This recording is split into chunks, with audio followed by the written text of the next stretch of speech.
nuo šių metų balandžio 2 dienos mes pradėjome muitiniam tikrinimui naudoti naują įrangą, tai jonizuojančios spinduliuotės įrangos kontrolės sistema, kuri yra sumontuota Kenos pasienio kontrolės punkte.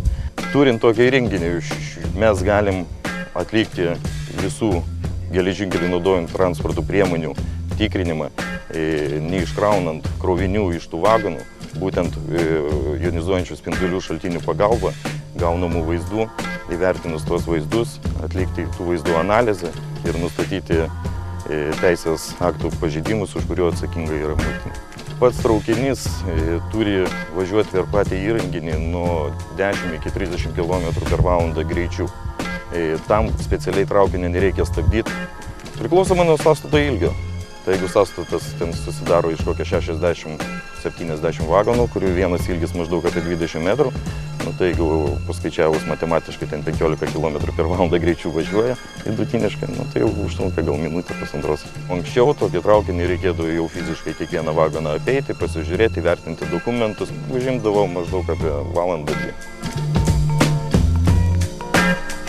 Bendradarbiaujant su valstybės sienos apsaugos tarnybos pareigūnais, taip pat šį įrenginį naudojam nustatyti asmenys, kurie nori pažeisti nelegaliai valstybės sieną. Vagonais važiuoja, nelegaliai nori patekti į Lietuvą.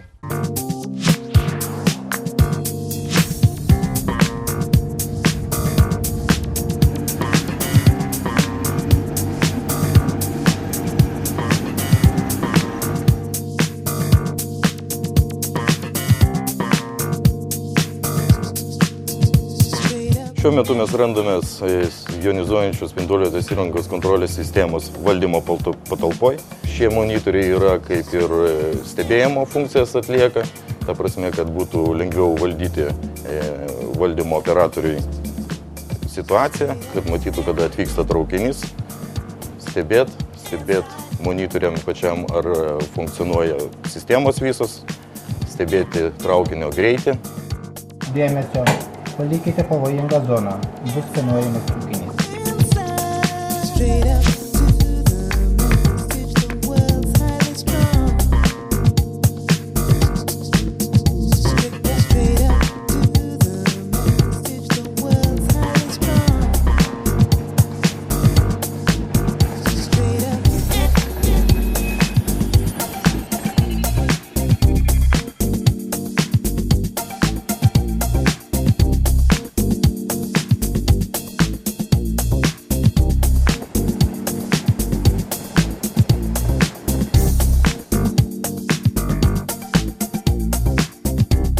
Šioj patalpoje yra sukurtos aptarnavimui šios sistemos 3 darbo vietos.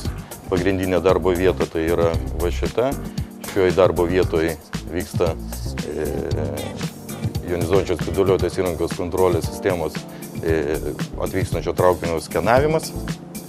Kita darbo vieta tai jau nuskenuotų vaizdų generavimas į skaitmeninį formatą, kad galėtų jau trečioj darbo vietoje pareigūnas, kuris atlieka radiografinių vaizdų peržiūrą, analizę, atlikti savo funkcijas.